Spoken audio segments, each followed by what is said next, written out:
the second I start to multitask, somebody's going to get hurt.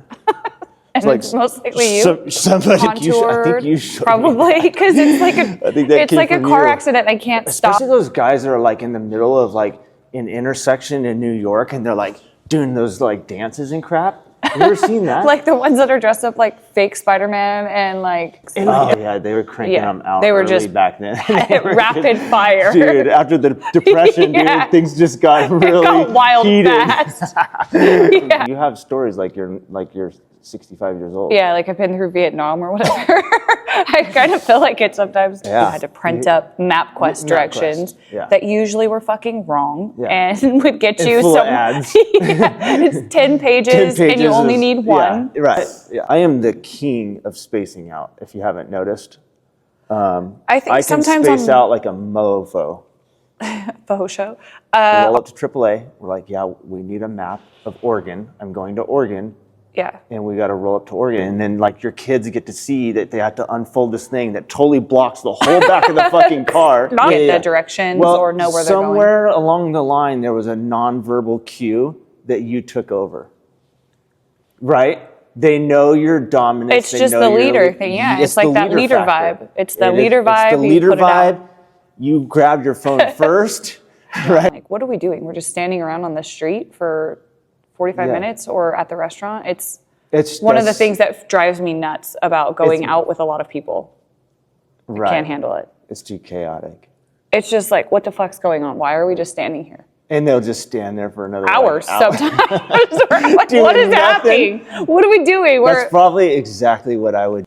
Yeah, because we're high performers. We like being high performers. Maybe do you think that's what it is? It's like you're running from point A to point B, where you're almost wasting productivity? 100%. That's what it feels like for me. It's associated to that part of that brain, and those people don't have that, which is good and bad, right? Because they're probably low producers at everything in life. But chill at the same time, chill as fucking, and you want a little bit of that life. It would be nice to have a little smidge of not being like, what the fuck is next? What are we doing? Yeah. And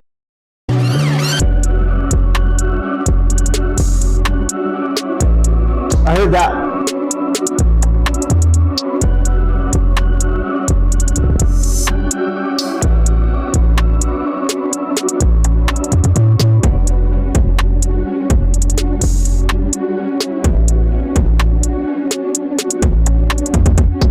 We're here for a good time, not a long time. We love you a long time. Yo, this episode is with Crystal Harris, aka Coach K. She is a gym owner, a CrossFitting nutritionist, level, just a high wisdom, high output kind of person.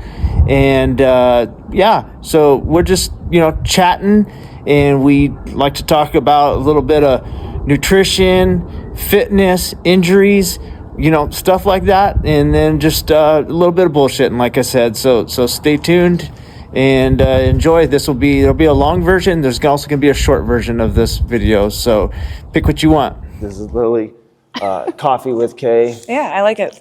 Goopy. That was right in the mouth, dude. You know how you see people like influencers or just people that just don't give a fuck. They do so much in life because they don't give a fuck. I think there's a difference between influencers and people who don't give a fuck, because influencers, it's a lot of work. Well, it is, but they are also, there's those influencers out there that do just wild things that, and it's obvious, like, they don't give a fuck. But I think there's some people too. Yeah, I can see where you're saying. There's a couple. Have you seen the guy? I always show aesthetics because I joke around. Have you seen the guy that has? He wears like women's workout shorts that are like the hardcore. Yep. Contoured. I think you should. Probably because it's like a car accident. I can't stop watching it because it's so ridiculous. And he literally wears that in real life now. Yeah. I don't know. Like I'm talking like I know him. But yeah, there's some bold people out there. And that's not where I'm trying to go. No. I'm not trying to get my level of self-esteem. But that's where he doesn't care about wearing booty shorts and a skin tight t-shirt to walk around like he's got female clothes, and they're like bright pink colors. There's those influencers that are doing some wild things, and I see that stuff out there, and I'm like, wow, that's very, especially those guys that are like in the middle of like an intersection in New York, and they're like doing those like dances and crap. Have you ever seen that? Like the ones that are dressed up like fake Spider-Man and like the gold. They're like the gold and silver. It's literally like in New York City, and like traffic stopped, and they set up their tripod in the middle of the road, and they like stop traffic just to do their own shit. Yeah. But it's wild. Yeah, I don't know if there's like a sense of they don't care, but I think there's a sense of that, and then I think there's a good amount of people who are doing it just for views or like to get the look, right? They know it's going to get the attention. It's like I forget what it's called, but it's like it's an attention grabber. For sure, and it's kind of their culture too, where they just don't even see it. Like for us, we see that as like, man, that's bold and that's crazy, but with them, like say Gen Z, they're like, that's normal. They grew up seeing that, right, on their phones. We grew up. It's like a weird dying breed too, because we grew up with no internet. Yeah. And it was, like you had to go to the library to do research. You couldn't just Google, like, let's talk about a movie quote, and you're wanting to tell me that it's not the right quote. You'd either have to go put the video into your VCR, rewind it or fast forward it to the area to like prove your point. Or you dropped it. It was like, okay, it's not that big of a deal. I'm not going to go through all those steps. But now you can Google that specific clip and like prove your point that that's what it was. It's wild how fast everything is now. It is. All right, guys, check these guys out. If you love golf but want to bring some serious style on and off the course, you have to check out Only Golf. This isn't your grandpa's golf gear. It's a perfect blend of streetwear and golf attire, made for looking dope both on the fairways and in the streets. Only Golf is straight out of SoCal, inspired by the game, the lifestyle, and a little extra flair. They drop fresh new gear every few weeks. So if you're into birdies, booze, friends, and fairways, this brand is for you. Hit up onlygolfclub.com to order now, and it'll be at your door in just a few days. And because you're a listener of the Faux Show, you get 20% off your order when you use FauxShow20 at checkout. Just head to onlygolfclub.com and gear up now. And we have that old, like back in my day, but we have the transition of everything. We have the transition of technology. We got to see both sides, which is kind of a cool. You're Gen X, right? Or not Gen X. I'm 85. Gen I don't know what that is. I think it might be. You're right there. You're pretty much Gen X. But I'm old. Like I grew up. You're an old soul. I grew up with my grandma. So my grandma is old as fuck. Not really. My grandma is like most people's parents' age that are my age. She's 70. Yeah. Okay, that's not that old. Yeah, for a grandma. Yeah. She's like 15 years older than my mom. My mom's like 60. Oh, yeah, they were cranking them out they were early just back then. Rapid fire. Dude, after the Depression, dude, things just got really got wild heated. Fast. Yeah. Things got grandma is not. That's how it was with my grandma, too. Like, boom, there was like a whole village. A fleet of kids. There's a fleet of just, that's funny. What I was going to say, though, is that one of the reasons why I did this podcast, too, is I've become rarer and rarer, right? Like, in the last couple of years, especially, just on my path. And I've always thought you're a rare bird, too. When you know what makes me think of how rare you are? When, like, sometimes you just catch me off guard and you're like, I was in a garage band. I was like, what? Yeah, there's like so much, there's just so many layers. You catch me off guard, and I'm just like, wow, Coach K is.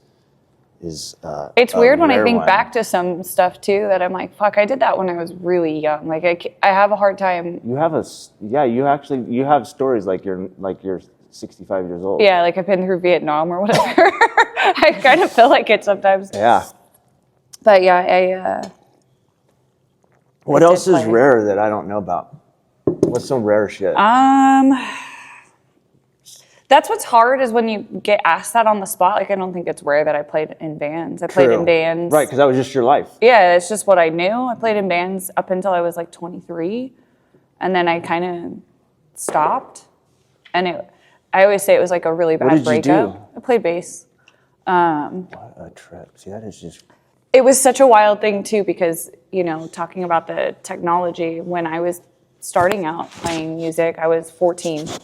But I played in like band, like music band, reading music in band, school band. Okay, that's and like reading music. And then in high school, everything kind of transitioned. It was actually like 8th grade, 9th grade.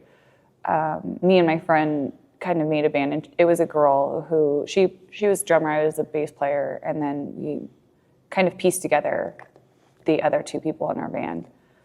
And so we became like the high school band. Everybody knew who we were, and it wasn't, I don't feel like I was popular in high school whatsoever. I feel like I was a dork. I feel like a dork in general. I don't feel like I'm cool whatsoever. Yeah. So when you tell me like, what's another like lure or something crazy, I don't feel like I'm that interesting, but it's kind of everything, right? When you talk about nutrition, I think it's just normal stuff that I do, that everybody does, but it's not normal. Not normal. And that's kind of the same. But technology, back when I was playing music, I was, 16, and I knew how to drive back and forth to LA, to the Troubadour, to the Roxy, to the Key Club, to all of these big venues at the time by memory, because if you didn't, you had to print up MapQuest directions that usually were fucking wrong and would get you some ads. It's 10 pages and you only need one. Yeah. And it took 25 minutes to get that information. So it's kind of funny to see that evolution of maps in general. But is it funny how like, it's funny because I've been living in Southern California my whole life, right? And for the first, what is your like deal? super affectionate. Why do He's like, like me you so need much? some kisses. Come here. The first 20, probably 30 years of my life, I drove everywhere without looking at a phone or a map, right? Yeah, for sure. And now I literally, like, if I'm going to Rancho Cucamonga, the Mills Mall, you put the directions in? Is it because you want to see the time? It's far-fetched, but no. Okay. But I literally find myself using maps to get places that I know where I'm going because it's become like autopilot. Like, it's just what we do now. I understand. I get it. It's like I stopped using my brain, right? No, I try to not do that. The only thing I'll do, I should stop doing that, is I'll look to see if there's like kind of ridiculous traffic. Like if I'm gauging time. See, that's what it's related to. I'll look it up and be like, and before we didn't get to see that. It was like. So you're doing it for that. Yeah. I'm glad you said that because that I was feeling. Makes you feel a little bit better? Yeah. But that is 50-50 why I pull it up. It's like, okay, let's check traffic and time. Yeah. See what route it's telling me. Yeah, because I'm the 65-year-old man. I need to plan what time I'm going to arrive. Yeah, exactly. We got to know this down to the very minute. I need to know when I'm going to get there. Yeah. And so like, and then next thing you know, I'm just like, no. Oh, wait, do I go on the 10 West or East? And I just you're that guy that just zips across the freeway and it forgets where you're going? No, but I mean, it's kind of sad that I am actually paying attention to it to tell me where I'm going, and all I'm going is to the beach. Been there a gazillion times, but I'm like autopilot, thinking of other things, because I am the king of spacing out, if you haven't noticed. I think I can sometimes space out like a mofo.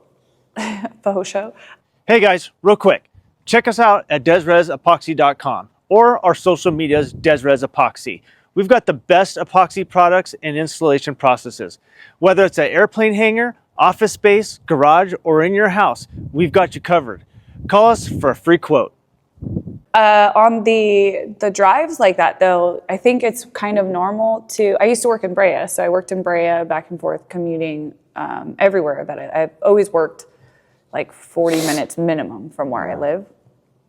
And that drive, because it becomes so automatic, it's so easy to just space out where you pass the exit and you're like, whoa, how the fuck did I pass that already? Oh, yeah. How did I get here? And I think that's kind of normal too. Yeah. Especially when you know where you're going, if you've been somewhere 100 times, 1,000 times, however many times. Yeah. But the direction thing is kind of crazy too when you realize people aren't very good with directions or like awareness of where they are.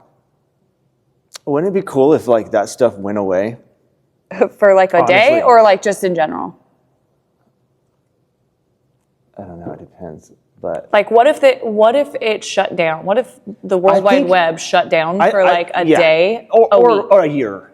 Whatever. Like I'm saying what like if we one had day to go a week to where it's like the internet doesn't work on Sundays. And we had to roll up to AAA. We're like, yeah, we need a map of Oregon. I'm going to Oregon. Yeah. And we got to roll up to Oregon. And then like your kids get to see that they have to unfold this thing that totally blocks the whole back of the fucking car. Not safe while you're driving. And they're having to think in like, you know. I don't like when people talk in north, south, east, west directions when they're like, well, go north on this street. Yeah. But I understand why they do it. It's just that old man thing that's like, nobody talks like that. Most people don't understand what the fuck you're saying. Most people don't know north, east, southwest. Yeah, they don't know where that Especially women. Or they don't know where women are terrible with that. I feel like I'm pretty okay. I wouldn't say I'm great at it, but when we used to do conventions all the time, Mario Rosenau was one of the other guys that was like super good at directions, and we were always in charge of navigating the group, which becomes stressful. Have you ever had to do that? Have like 12 to 15 people that you're navigating like a fucking field trip? What, when you're like hanging out the window and you're like, that? Is that what you mean? No, when you're like in a place you've never been to. I had never been there, and now I'm in charge of, okay, we need to get here, do it. And it was like, all right, cool. And everybody has their phone. Yeah. But nobody can, for some reason, like follow their phone and get the directions or know where they're going. Somewhere along the line, there was a nonverbal cue that you took over, right? They know your dominance. It's just the leader thing, yeah. It's like that leader vibe. It's the leader vibe. It's the leader vibe. You grabbed your phone first, right? You just started saying, like, looking interested, and people picked up on that, and they're like, she's got it. I just can't. So large groups in general kind of freak me out when it's like that. But now I have training with this, doing the gym stuff every day. It's herding cats of, okay, let's all try to get through this workout together at the same time. And that is the most frustrating thing when you're out in real life with people and nobody takes charge on like, what are we doing? We're just standing around on the street for 45 minutes or at the restaurant. It's one of the things that drives me nuts about going out with a lot of people. Right. I can't handle it. It's too chaotic. It's just like, what the fuck's going on? Why are we just standing here? And they'll just stand there for another hours sometimes. Like, what is happening? What are we doing? That's probably exactly what I would do and think too. I'm always like time associated, or like, what's the purpose of what are we doing? I guess it's kind of bad because it's like rushing to get to the next place instead of being present and enjoying the moment.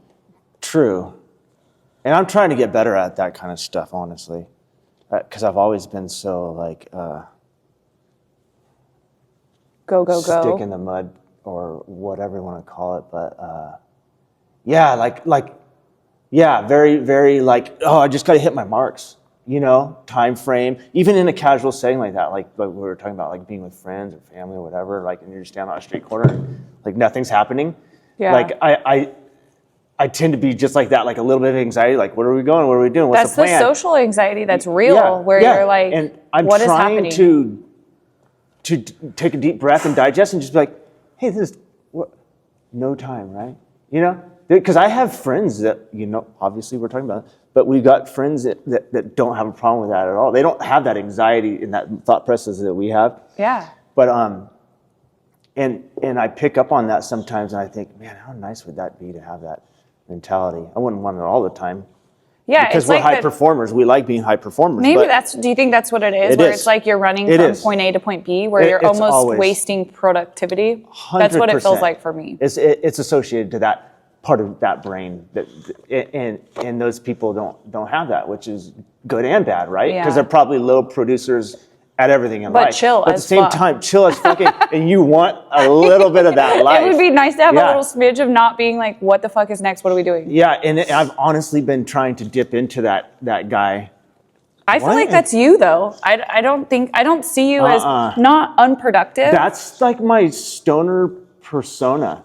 Like people think, Beach Dave, like people think I'm just this stoner that like I feel like that's my exterior persona. I was going to say, that's one of my favorite things. It sucks sometimes, it's hard to hear, but when people tell you, when I first met you, X, 100. And they tell you like their first impressions of you, it's one of my favorite hidden gems that you get to hear how people think. It is. It's interesting. And mine's usually not even Dick close. Dave, like resting dick face, like resting dick face. I've met so many people. I've never heard that version. I've met so many people that are like, dude, you're actually cool.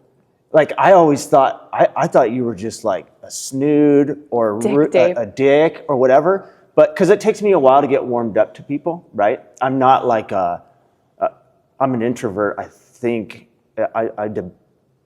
I'm back and forth with what I am on that because sometimes I think it's dependent on the crowd for everybody. But I get into introverted times of my life because I don't want to tell people what's going on up here. I think I have a master plan. But yeah, I'm introverted and I sometimes, just hold within, But yeah, all in all, yeah, I'm actually, my persona is that I'm just like Stoner Dave, but I'm super chaotic and I'm super time scheduled and I'm like always trying to get more and more in on my life all the time. And actually, I'll just go ahead and say this, like I actually started reading. I've been wanting to start reading for a long time, right? Like, hold on. You want to start reading like you were learning to read? I know. I started to say learning. I'm learning. Wait, you've been wanting to start reading. Okay. Yeah, I'm learning how to implement reading every day. And what I was doing in waves instead of like big chunks. No, I'm trying to just do micro. Yeah, like small little doses of it. Yeah. Microdosing reading? Yes. Okay. So for the longest time, my excuse was I barely had enough time to just exercise, right? Because of my work schedule. Yeah. Do you remember when I used to work? Your work schedule was all crazy. Well, yeah, it was graveyard. It was graveyards. It was days. And it would change regularly too, right? So it was like all over the place. Fucked up thing. Yeah. I'm super proud of myself for being where I was. Mentally, that's a hard place to be because humans are not meant to be up at night. Like that. It's not. That's why I have such a huge respect for like first responders that just get woken up in the middle of their sleep. It's wild that people do that regularly. Yeah. So now that I'm going on a year now where I've had a set normal person schedule. And obviously you see me every day now. Yeah. And I've been able to level up like I've wanted to with fitness, business, side hustles, a million different things. And I've been like, I was reading something, I took a picture of it, and I was like on my Instagram story, and he's like, I didn't know you read every day. And I'm like, no, I don't. This is a fucking one-off. I'll read 3 pages of this, and I'll put this book. But 3 pages is 3 pages, right? You can't discredit that, and that's 3 more than you read a year ago. But I was like, man, I always wanted to be the guy that was throwing back some books. Like I read these 3 books this year, right? Yeah. But I couldn't. I'm going to say I couldn't with my work schedule. What is the book that you're reading right now? Emotional Intelligence. So that's... I've seen it. I haven't. Yeah, it's something that it's very kind of boring right now. I'm on like chapter 3. It's still pretty boring, but it's about obviously emotional, attitude and thoughts and how to control your thoughts, how you're in control of your thoughts, and you can keep back the negative thoughts and control, you know what I mean? Yeah. And it's not changing who you are. Have you always been interested in because that's kind of like human behavior, right? Or it is. It's psychology. Yeah. Have you always been interested in? No. No. Okay. It's just something that I seen. You know how it is. Like you see something once and you kind of take a micro note of it, right? And then you see it again and hear it again. Mental and little. Some pro football player said, somehow you got that glimpse and he was like, yeah, emotional intelligence worked for me, And so I bought it and I just started reading it. But it's cool that what I was saying, back to the discipline, I'm all over the place. It's okay, me too. I was like telling my friend, I just read that, couple pages. I don't have time to read. And whenever I say that, Whenever I say to somebody, I don't have time for that, it really registers to me. And I analyze it. And I was like, dude, I have time. I can make time. So, I've always woke up at 4:30 to come here. I wake up at 4 now. And I read for 30 minutes. And then I come here. So you do it in the morning first thing? I do it in the morning. So interesting. Anything I do that has relevance in my life, it has to happen in the morning. I don't know how people do that 5 I like to do... I try to do it in the morning and evening. Evening is extra credit. That'd be nice. Because I was talking to you a little bit about That'll this. be my next level up, though. And it only has to be like 5-10 minutes. It doesn't need to be a ton, right? Yeah. But I had, we like to talk about serial killer stuff. We talk about serial killer documentaries. It's kind of like one of my favorite. That is one. It's, I guess it's a female trait. Everybody always says that that's a female thing, that all females like serial killer shit. Do they? Apparently. I didn't realize that. But it's like one of my favorite shows or like kind of things. Why am I not able to think of what that is? I guess like themes of things I like to watch. Right. Genre. And it's awful to watch before bedtime. Not because of like what you're putting into your mind, but it does raise your heart rate. It raises might lead to a dream. Cortisol. And it raises all of these things that don't lead to good sleep. Right. So I'm trying to not watch TV in general or watch anything that's like, I mean, there's what I have on in my house right now on background noise is Bob Ross. So that's like what's there to where it's not going to. on at night? Yeah, I leave it on for the dogs because they like the noise. That's not just like every little creak and crack. They're screaming. Because are they on the bed? Oh, they're on high alert. Yeah, they're on high alert. They sleep in the bed. And if there's any type of disturbance, it is like World War III. Bark, because then one galore. And then the other one. Oh, yeah, one hears that's got to be terrible. Alerts, and then all of them are up, and they don't know what they're barking at. They're blindly barking, and they're then trying it's to out-dominate each other, and they're like, "I got this, I got this." It's like a dog fight at 3 a.m. and it's. That's heavy. I've never had a situation like that. It's nice. I mean, I don't feel like nervous being at home or anything like that because if anything happens, they're on it, and I think that they would probably severely hurt somebody if they came in. Yeah, that's good. Just making sure that's recording. But I think it's one of those things that I don't have time for is one of those like cringe words that you can implant into your head. And nice was one of mine for a while. Some people might even remember it from here, but nice was one of my least favorite descriptor words when you're talking to people. And when I started coaching here, everybody kind of takes words differently, right? So what's black to somebody might be gray to somebody else. What's white to somebody might be tan to somebody else. So perception is huge. And when you're coaching or trying to teach anybody, the less you can say, or I always say the more expensive you can make your words, the easier it is on your job, right? So the less I have to say, the more you're probably going to get out of it. The more I start to say, the more you zone out. You just want to hear the facts. It's like when you go to YouTube and you're trying to get some recipe and somebody's like, well, I opened this book and dude, just fucking tell me how to make the eggs. I don't need to know about your thoughts. 100. So the more you can make your words expensive, the better it is. So nice was one of those words that I could not stand when I was shadowing a lot of our coaches that started with us in the beginning. Let's go ahead and do a nice air squat. Give me a nice overhead squat. Let's do a nice lunge. Not a good descriptor. Like, what the fuck is a nice lunge look like? That doesn't tell somebody who's never done a lunge what that looks like. Right. And so it became a word that I tried to delete out of my vocab. In here at least. And so every time I would say it, and that could be even like the phrase of, I don't have time for that. You do 5 burpees. Where it's like an instant, if I say nice, and it got to the point where people would try to get me to say nice because they wanted me to do 5 burpees and in front of them, basically, where it was like, let's see if we can get her to crack. But that's one of my favorite things is like the one that everybody that knows me and knows in here is, I can't.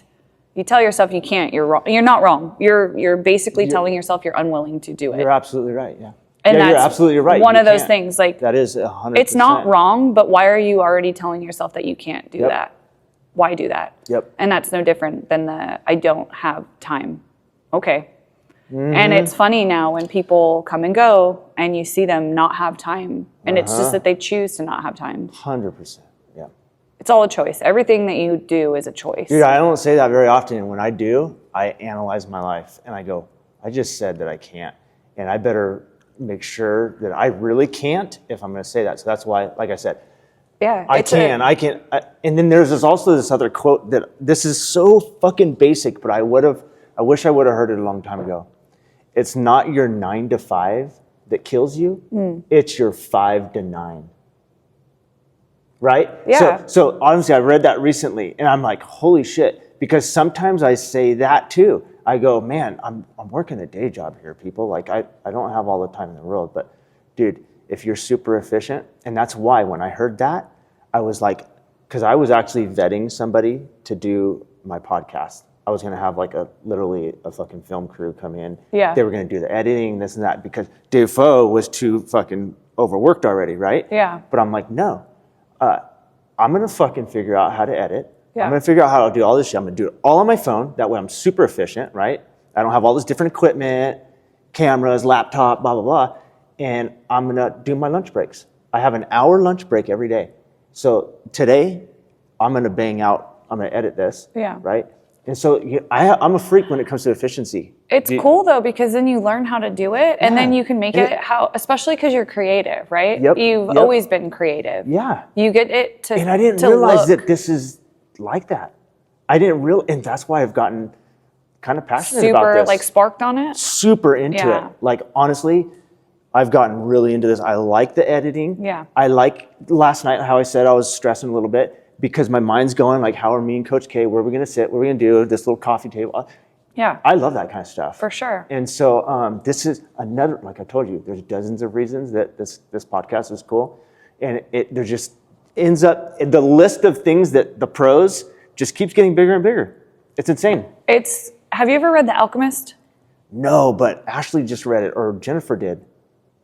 Okay, if you have it at home, I think I do. That is the book that I recommend to not everybody, because I feel like I think I started to read it, but is it a real slow kind of start? No, it's fucking great. It's like one of the most easy read books. I read it at least once a year. Really? And I know the story. Sometimes I'll even listen to it on audio books, and it's narrated by Jeremy Irons, who is the voice of Scar.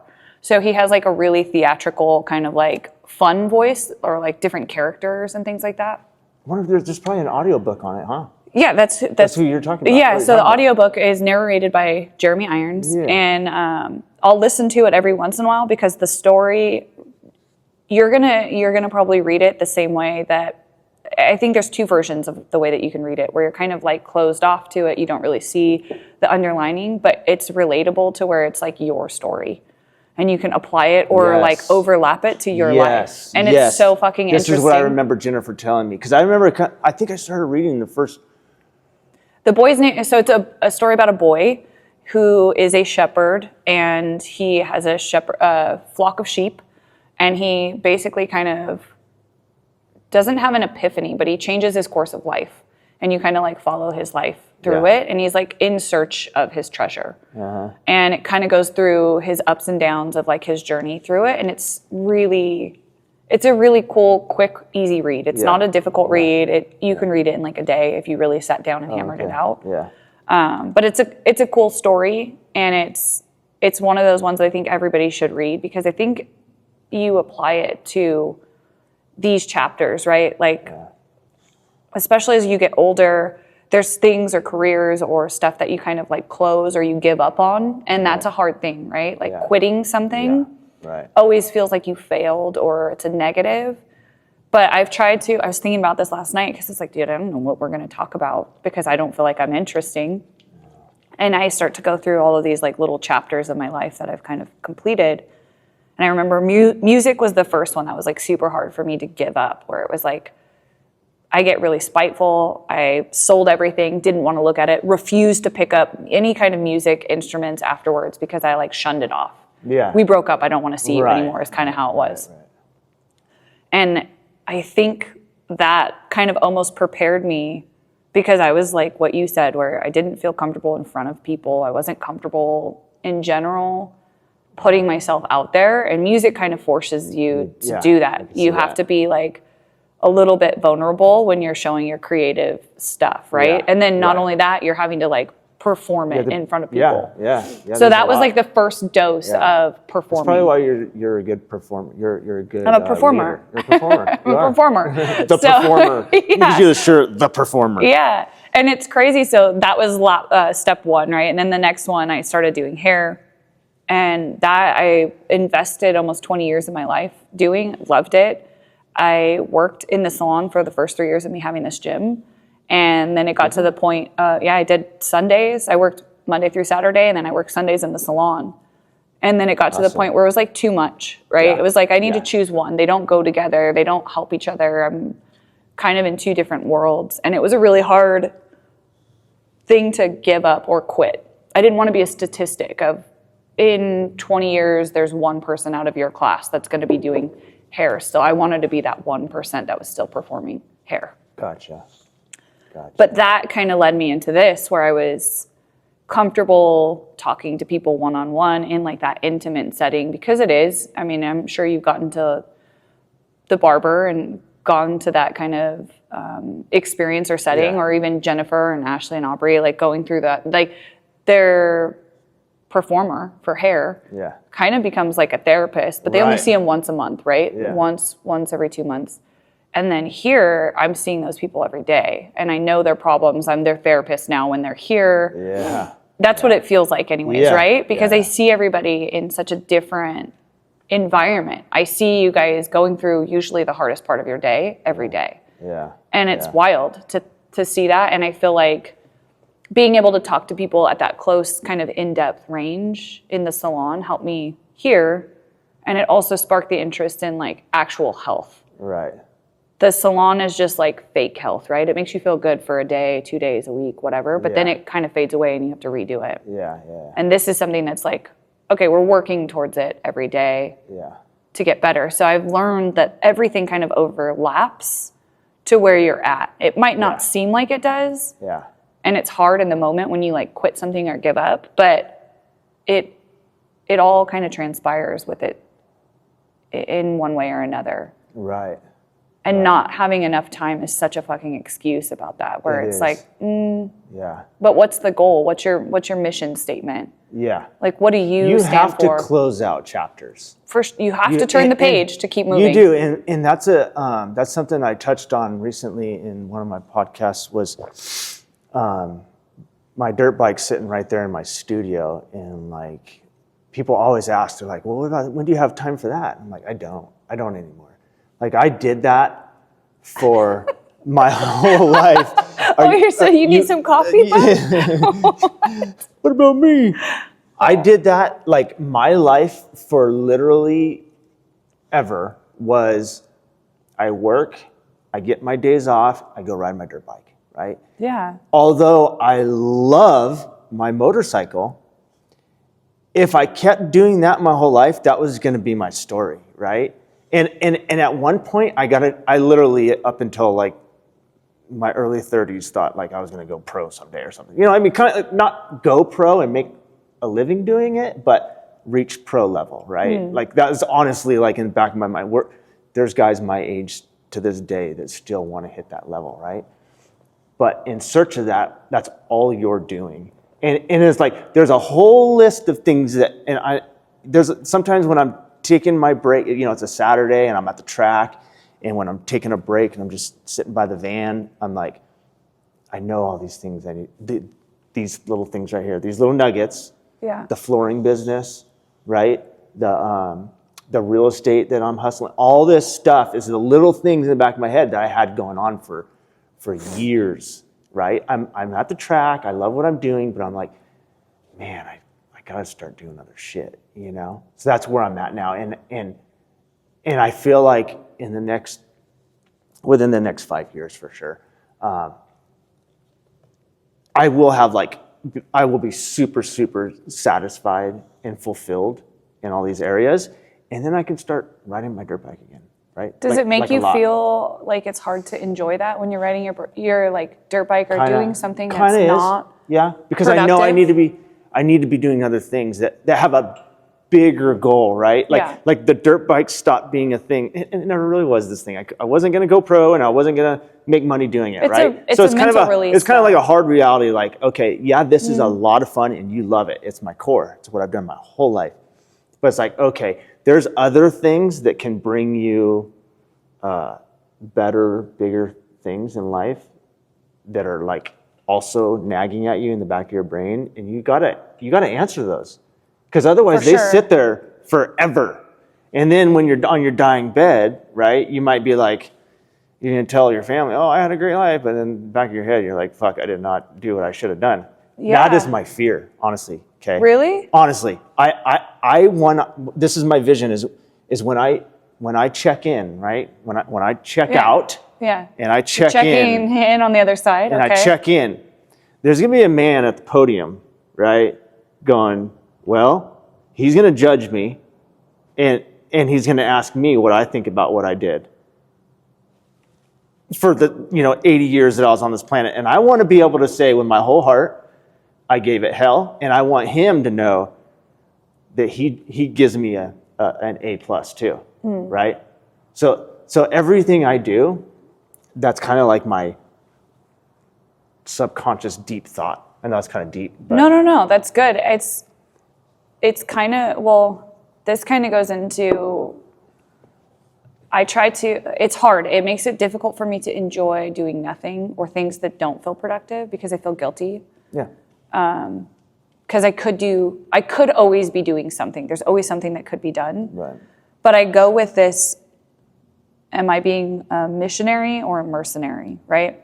So the missionary, those are the people that are down for the cause, or that's something that is in line with what I'm wanting to do, right? So health and wellness, fitness, creative, interest, or kind of constantly learning for something new or more or better, or how to level up in that sense to be a better person, a better human in general. It's called intrinsic emotion. Intrinsic emotion? Intrinsic emotion. I just read that in my little book. And the way that I kind of like sum that up is I usually ask people, when you die, what's the one word that you want to be remembered as? So let's say you're gone, you go check in, and we have this thing here, and everybody's like, okay, pick one word to describe David Foe. What would it be? What would you want it to be for everybody? Because that usually lines up with what your like mission statement is. So for me, mine is inspire. That's the one word that like I want people to take or remember from me in some way, whatever that is. Fitness, art, creative things, funny, goofy, whatever. Right. Inspire is my word. I like it. So it makes it hard when I go to the mercenary side where it's like I'm just being selfish. I'm being for me, which is okay. It's not wrong. Sure. Yeah. But that's not where things usually line up. And that's where things kind of, money-wise, right? We all like money.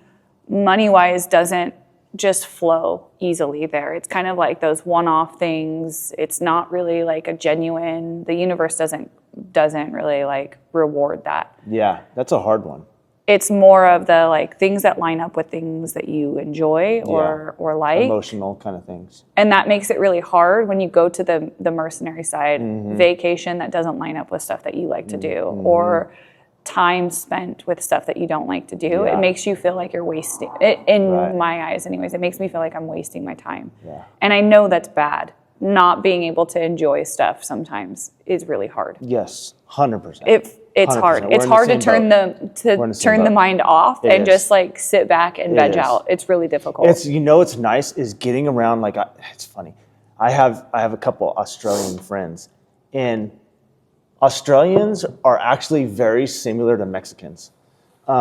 Mexican culture, and you learn this in like psychology and stuff like that, right? You learn about all the different cultures and stuff like that, in their ways. And you know what I'm saying is that the Australians are like the Mexican, and their culture is very non-time related, right? Like they're, what me and you are 100 degrees, we're 180 degrees out from there. Yeah. Because they're like happy with just freelancing, right? hey, I just wanted to do this one thing today. Yeah. And I love to be around. That's when I like to be around those cultures. It's and a good I feel balance. Like it balances you out a little bit. I can let my hair down, and I can tap into that person I'm not when I get around Mexicans or Australians. It's funny, but. All right, Coach K, I have to hit some meat and potatoes real quick because I got about 10 minutes. Yeah. People come to a gym. People want to get fit. And because they want to look a certain way, usually, right? That's the first thing. They want to lose weight. What do you find is the best? What gets the best result to get somebody to lose weight and get that fit body? I mean, I love this question. I feel like it could go a million different ways. But what is the best way for somebody to achieve their fitness goal or aesthetic goal, to lose weight or gain weight in some cases, very rare cases, but to change the way that they look, right? To alter the way they look. And I would say the non-simple answer is nothing changes if nothing changes. For sure. Seems obvious, seems simple. But you see that a lot. But that happens 9 times out of 10, why people don't succeed. Or why they quit. And it gets really sad when people give up on themselves. Other people don't usually give up on them. It's you that gives up on yourself, and that's really sad. Yeah. But the easiest, quickest, simplest way is pick something that's easy to achieve. Don't pick a goal that's 5 days, 6 days. Start with 1 or 2. Start with 1. 1 is better than none. And being like 1. 1 is my goal for the week. 1 day. Okay. And that's a non-negotiable. We're not dropping that 1 off, right? Yeah. It's 1. If you go 7, cool. But that 1 needs to happen. Non-negotiable. Non-negotiable. And then after 3 weeks, check in. Add 2. Now we're at 2. Now we're at 3. Increase it slowly. But I find that so many people try to go crazy, cold turkey. Let's can't sustain it. Throw out the pantry. Let's do this. Now I'm coming 7 days a week, and they just get burnt out. It's hard to maintain that. Start with 1. For sure. I think that's good advice too. I think, this is my analysis, non-coach, non-professional, is that a lot of people, because I've been here for 5 years, and I changed dramatically in my first 3 months here. You probably don't even remember it. But it went from dad bod belly, 180 pounds to like 150 pounds. Yeah. Because I mixed dieting, macros, which I never done, and tracking and working out in an environment I've never been in before. Something new. My body was like, what the fuck? Because I was just a runner and a motocrosser. Nothing changes if nothing changes. Yeah. So my body dramatically changed. But I think a lot of people come here and because HIIT training or CrossFit training is so intense, I think a lot of people think, man, I fucking smashed it this morning or whatever, right, today. I had an hour workout. Yeah. I could eat whatever the fuck I want, right? And you see a lot of people that don't get results, right? And you know that's what's happening, right? There's 100%. Because they're showing up here and throwing down. It fucking look like they're sometimes, dying. or they think that they are. Or they think they are, right? Correct. And then they're not doing the other half with the nutrition, right? So you know what worked for you diet-wise, right? Me and you have gone all over. Paleo, caveman, carnivore, right? And we know what worked for us. Is it hard to tell people what diet? Do you try to default to what worked for you? Or do you stick to like a macro, okay, this usually works the best to lose weight? You see what I'm saying? Because I think a lot, what worked really good for me was fasting, and I love fasting.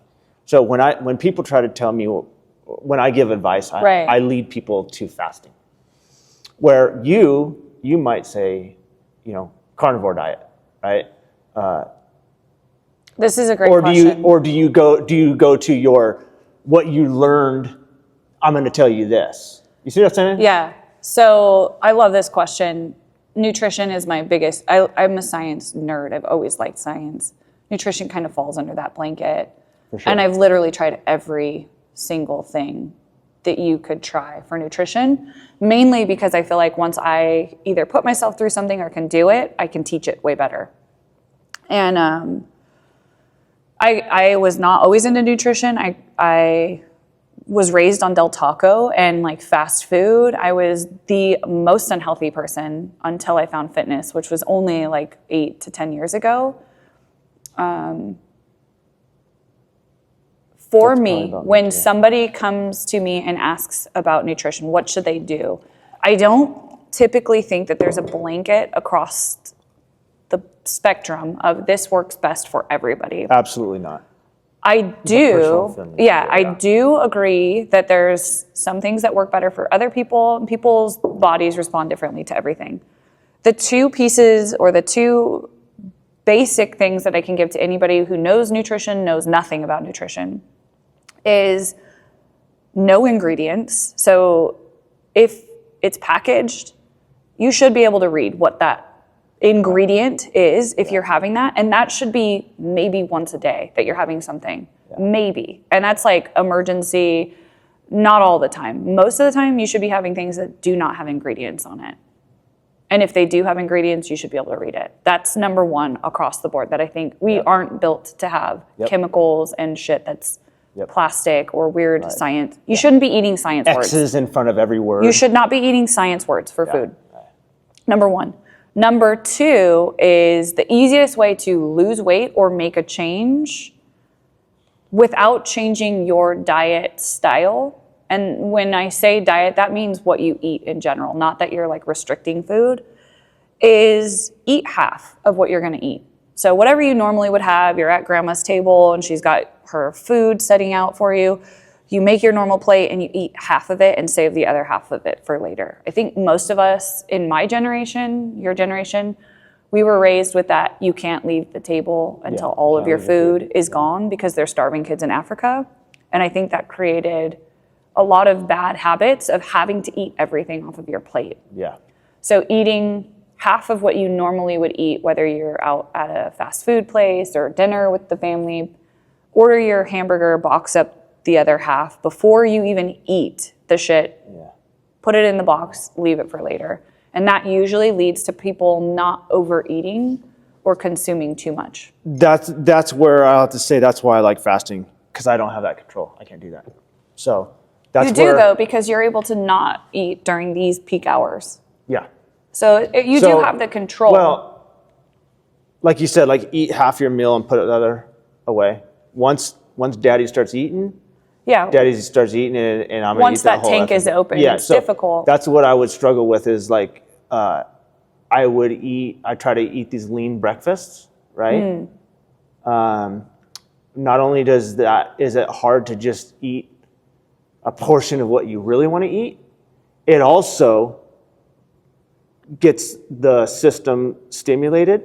Oh yeah. It gets, and you want food quicker, right? You want food within 2 or 3 hours because all of a sudden you just burnt the carbs that you just had. Yeah. And so your blood sugar you're going through insulin spikes and all these things. So if I just stay fasted, power through that hunger zone and hit a fucking heavy, high protein, high everything, good quality food, that's been the key to for sure. I've stayed at 150 pounds for 5 years straight. Imagine doing like the same thing all the time. Imagine that you like remove that window, right? So I'm saying that's just general, somebody that's like wanting to make a change with their diet, not somebody that's already implementing. No, I'm not trying to. I'm just saying that's why that worked for me. And the importance is, but that's still restricting it. Yeah, you're restricting the time. You're restricting. Yeah. Yeah. But what method works good for you? What works for Billy? Right? Like maybe he has the ability to be like, oh, I can take that portion and eat that. I can't. I struggle with that. So that's why fasting works well for you. That's why fasting works for David. There's no, like you said, there's no blanket. There's not. It's fuck around and find out, like everything in life, right? Try all these different diets and methods and qualities of food. Anyways. All right, so nutrition's so interesting. Nutrition is, and like you said, I could talk about this forever because I'm passionate about it as well. So okay. So the next thing that I wanted to hit, I got about 5 minutes. That's okay. Supplements, male versus female. Okay. What do you think? Again, kind of like not what Kay does. What do you think is a general, like, okay, I think this is what you guys should be getting, like protein, creatine? This is a great question too. I love this. I get this almost every day, I would say. So what general supplements should people be taking? Yes. Male, female, everybody? Yes. Or if any. Yep. So supplement means that you're supplementing for something you're not getting, right? And a lot of people don't know this. I was a vegetarian or pescatarian for most of my life. I didn't start actually eating like animal protein until after COVID. And that was a really big 180 going from vegetarian, pescatarian to now I'm on the carnivore diet. And that was like a night and day. Yeah. It was fucking wild. But what I learned from that was food is food. Food is how you get your vitamins, minerals, macronutrients, and your micronutrients. And that's usually what people are supplementing. Everybody's different. Everybody's body absorbs different things. And I don't think that a general pack from GNC or fucking Amazon is going to give you what you need, or me what I need. And that's, again, the blanketed pack. Yeah. I highly recommend, if you're going to spend any money on supplements, go spend the money on a blood test to decide what you're lacking and what you're deficient in. Good point. Because your body could process things a little bit better than mine, and you could go buy this general pack that's actually hindering what you're already making or ingesting too much of. Yeah. Because everybody eats so differently. Yeah. So you could be higher in one thing, lower in another, and you're not hitting that in your general multivitamin pack or supplement pack. So that's no different than me being a vegetarian, pescatarian, and then taking a greens supplement. I'm probably getting enough greens because I'm eating more vegetables or more veggie stuff that's not a protein source. I like what you're saying, and I try to stick to I try not to supplement. If I knew I was eating shit food, I would probably supplement on vitamins, right? I would be a little bit more worried about it. And I heard this a long time ago, was like, get your vitamins in your food.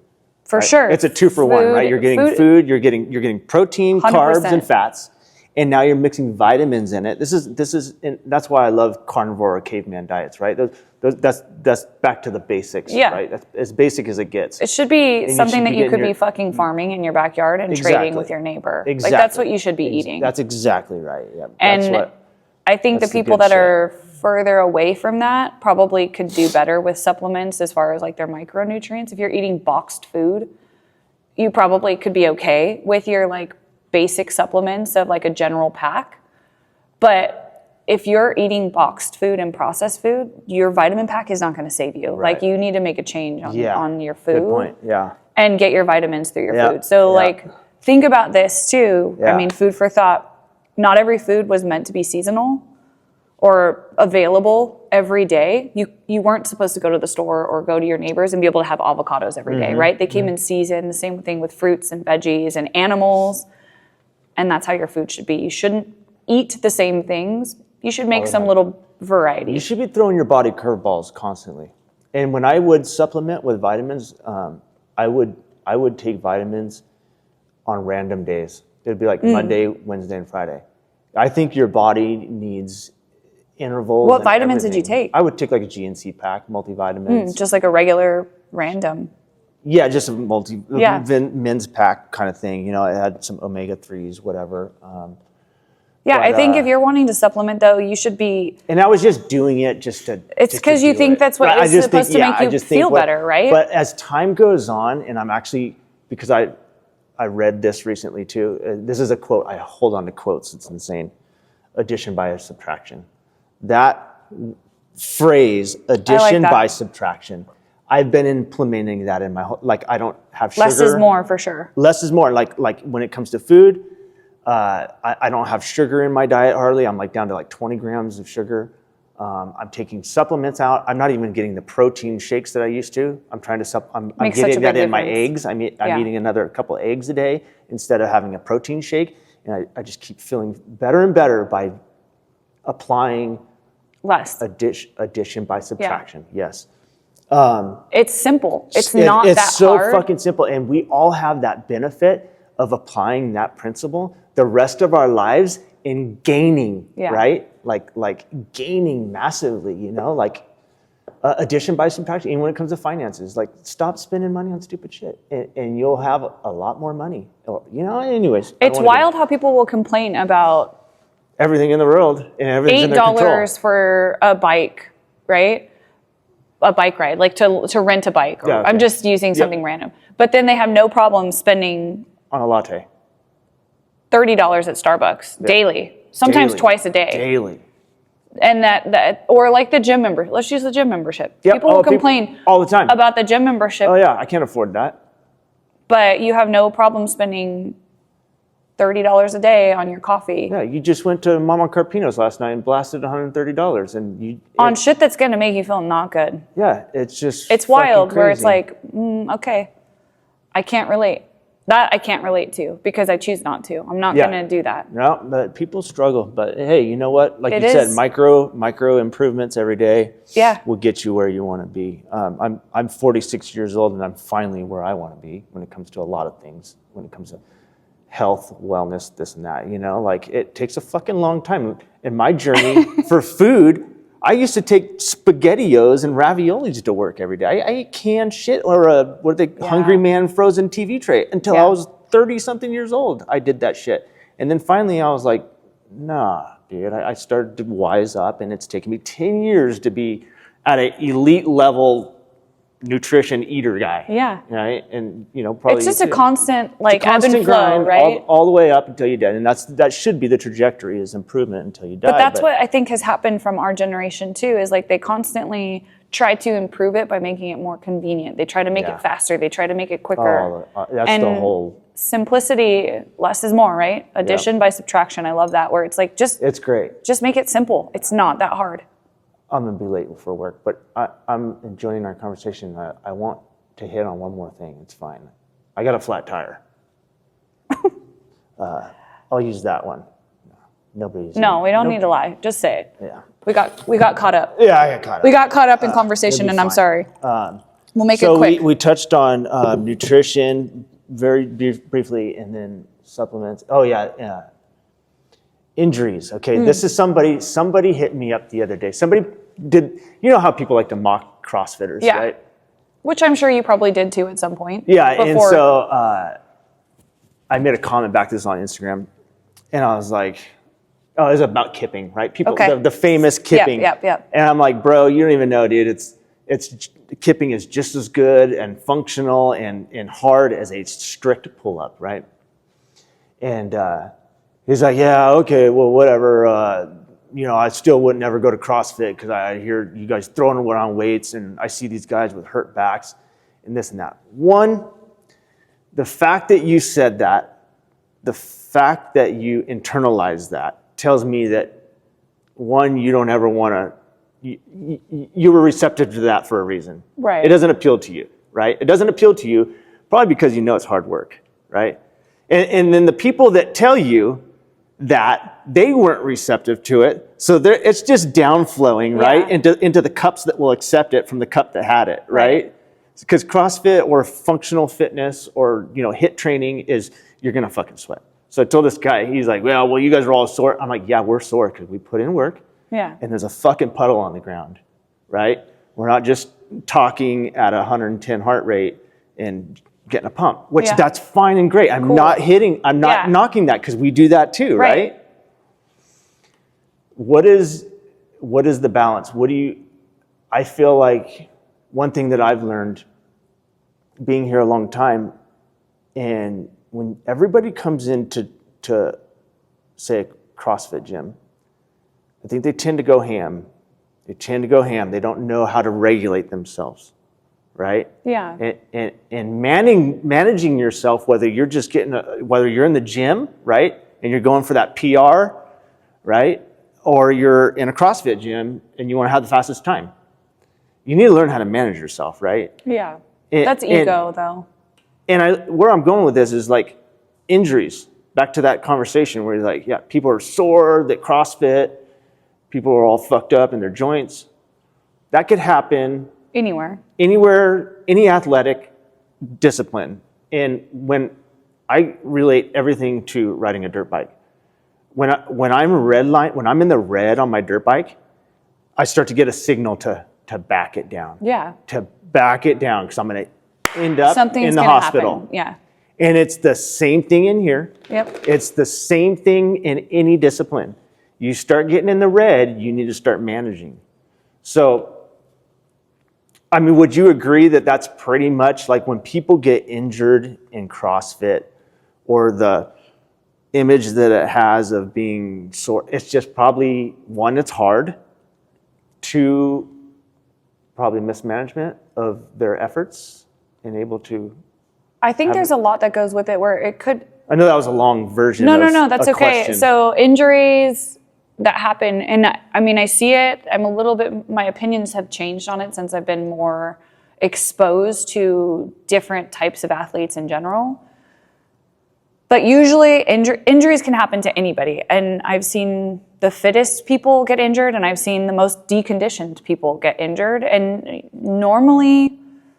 I won't say all of the time it happens because there's either a miscommunication between the coach and the athlete, in CrossFit specifically, where maybe the coach didn't do a great job of explaining, this is what you're going to do today because this is where you're at, right? A new athlete I've never coached before, I'm giving them a whiteboard and they're following along too. This is your workout today. You're not necessarily following the same thing that David Foe's doing because David Foe is way more conditioned than you.